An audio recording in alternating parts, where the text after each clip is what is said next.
Voltando do intervalo, os representantes de 19 governos estaduais estiveram hoje lá no Senado, debateram a reforma tributária e ouviram do presidente da Casa, o senador Rodrigo Pacheco, que o seguinte: todos terão de ceder em algum ponto para aprovar a matéria.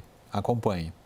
Um dos temas mais citados no encontro foi a configuração e a forma de funcionamento do Conselho Federativo, que será responsável por fiscalizar e distribuir os recursos arrecadados com o IBS, o Imposto de Bens e Serviços, entre governo central, estados e municípios. Pelo texto aprovado na Câmara, ficou decidida a necessidade de voto da maioria dos representantes, que correspondem a mais de 60% da população, para decisões no Conselho. Isso representa mais poder para os estados do Sudeste.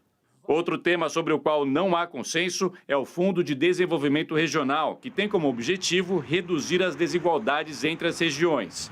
Representantes de estados menos desenvolvidos querem que a divisão dos recursos leve em conta a renda per capita das unidades federativas. Os governadores querem ainda aumentar de 40 para 75 bilhões a verba do fundo que o governo federal pretende aportar para compensar eventuais perdas com o fim da guerra fiscal. Deixa eu começar pelo Daniel, Felipe, e eu quero ver seu comentário na sequência. Para o que está se encaminhando essa discussão, Daniel? É possível, nesse momento, identificar qual é a fórmula que sairá para na questão do Pacto Federativo, o Conselho Federativo e esse Fundo Regional? Certamente, o encolhimento das atribuições do Conselho Federativo, alguma modestíssima ampliação dos setores contemplados com regime diferenciado, exceções à alíquota cheia do IVA, e ainda um esgarçamento ali pelos governadores na tentativa de pegar mais dinheiro do fundo regional.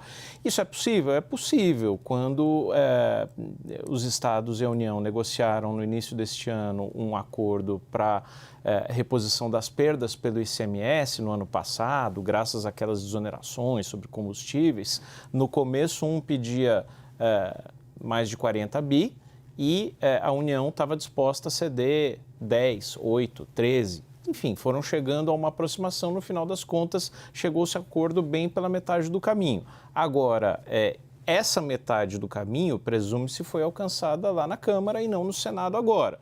Os estados vão tentar conseguir mais dinheiro, mas há uma resistência considerável por parte da União. Agora, as atribuições do Conselho Federativo, eu vejo cada vez mais caminhando para um encurtamento, a ver se a Câmara aceitaria bem essa decisão do Senado. Você já enxerga uma fórmula, Thaís? Não, ainda não. Eu acho que ainda tem muita incompreensão de como as coisas vão funcionar, das atribuições federativas, das atribuições desses instrumentos de gestão tributária, como o conselho, como o fundo, origem, destino. Eu acho que ainda tem muito aprendizado nisso e a discussão que se dá hoje na PEC, ela precisa, de alguma forma, tentar ser generalista, porque nós estamos falando de uma emenda à Constituição, para o detalhe morar nos projetos de lei complementares. A gente teve esse debate aqui, a dúvida é quanto que assegurar o mínimo de equilíbrio federativo ou neutralidade da carga tributária na proposta Constituição vai permitir uma discussão racional e eficaz dos projetos de lei complementares. Eu acho que aí é que está a dúvida, mas o que eu percebo é que ainda tem muita incompreensão sobre o que é preciso decidir, inclusive. Bom, você ouviu os jornalistas, né, que erram mais que os economistas, tentando estabelecer quais são os cenários possíveis. O que é que você, como especialista, enxergou nessas discussões?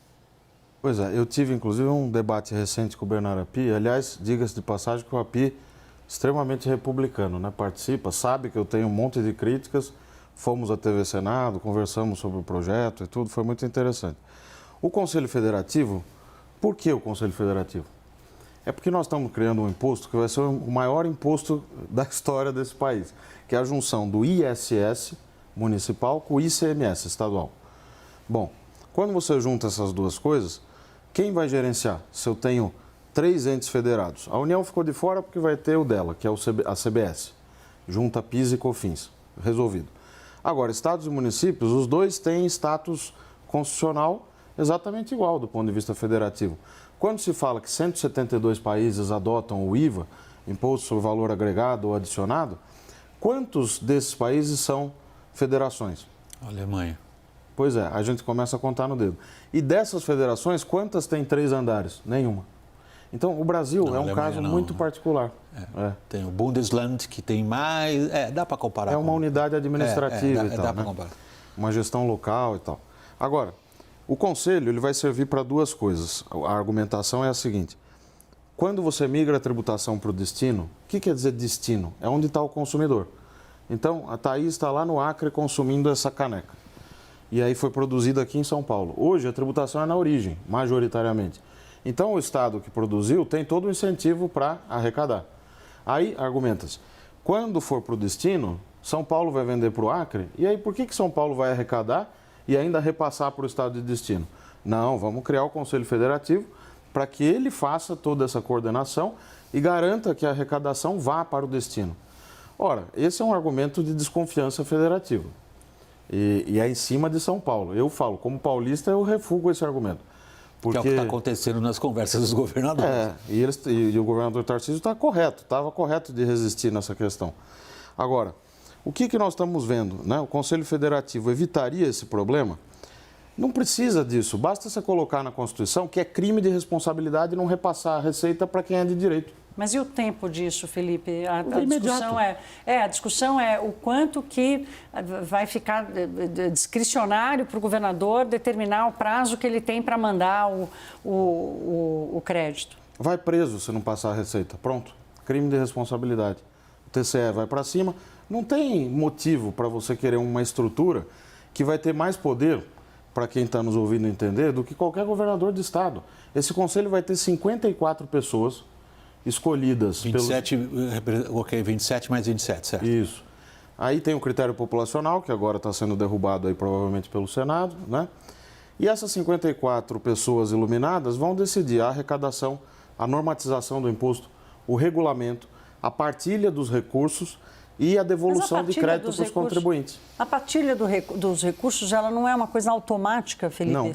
Dada a alíquota e dada a origem e o destino? Não é um algoritmo, como você disse? Não. Essa história de que é tudo um algoritmo, é um algoritmo, então não precisa de 54 pessoas lá decidindo. Mas é uma instância uma questão política. representativa, né? O professor Paulo de Barros Carvalho, que é o maior constitucionalista que nós temos, o PBC, ele já vaticinou, ele disse, olha, isso é inconstitucional e você não pode mudar uma cláusula pétrea com uma emenda à Constituição. Mas isso é um argumento jurídico, eu não sou jurista, eu só estou repetindo o que eu acho bastante razoável do Paulo de Barros Carvalho. Agora, economicamente, essa história de que o Estado não vai repassar é conversa mole. E o outro argumento é que precisa ter uma instância que garanta a devolução do crédito para o contribuinte. Porque isso parece um palavrão, esse negócio de crédito tributário, mas no IVA é essencial. Porque quando eu produzo, de novo, essa caneca aqui, tem várias etapas no processo de produção. Sim. Eu compro da etapa anterior, beneficio esse insumo, vendo para a seguinte, até chegar no consumidor final. Todo mundo que for pagando imposto aqui vai pagar sempre a maior, porque ele comprou um insumo que agora no IVA vai ser totalmente desonerado. Então ele tem que receber o crédito de volta. Ora, por que cada estado não pode devolver o crédito para o seu contribuinte? Ah, não, nós temos que ter o conselho para garantir que o crédito vai chegar. Então, muito bem, então vamos acabar com a federação e o Conselho Federativo manda em tudo e todos. Bom, mas é ele que vai estar lá, Felipe. O Conselho. O Conselho. Vai estar lá. Vai. E aí? Não, e aí que eu acho que o único jeito de funcionar é com uma mega centralização. E aí nós vamos ter um prejuízo à federação que não está no gibi. Ou é isso, ou a reforma vai empacar. Daniel, o rosto do Daniel de uma grande interrogação, Daniel. Hoje foi o dia dos governadores ali debaterem no Senado e eles têm ganhado muito protagonismo nessa discussão, mas também me chamou muito a atenção um questionamento feito pelos prefeitos, principalmente de capitais e de grandes cidades. Quem me apresentou esse problema foi Dário Saad, prefeito de Campinas, que tinha uma grande preocupação que era a seguinte, o ISS, Imposto Municipal, que vai se juntar ao ICMS ali num novo imposto, tem sido o tributo que mais cresceu ao longo dos últimos 10, 20 anos. Ele tem sido a estrela da arrecadação, né? Agora, O que vai ficar na reforma tributária não está claro. Então, por exemplo, se Campinas, a cidade do Dário Saad, continua crescendo com o ISS, vai ter direito a todos os recursos? Vai crescer só pelo IPCA? Vai crescer e ceder mais o PIB? Vai ter que ceder esse adicional para, digamos, para a caixa de compensação ali feita no Conselho Federativo? Muita pergunta que ainda não tem resposta. Sim. Eu acho. Vai ter muito WW. É isso que eu ia falar. Vamos precisar de uns 18 WW. Desculpa, essa é má notícia para vocês. Isso está só no começo. Queria começar meu boa noite por você aí em Brasília, Daniel Hittner, muito obrigado. Thaís, querida, muito obrigado. Felipe Salto, muito obrigado pela disposição de vir aqui à bancada participar da roda. Boa noite. Um prazer, viu? Essa edição do WW fica por aqui. Boa noite.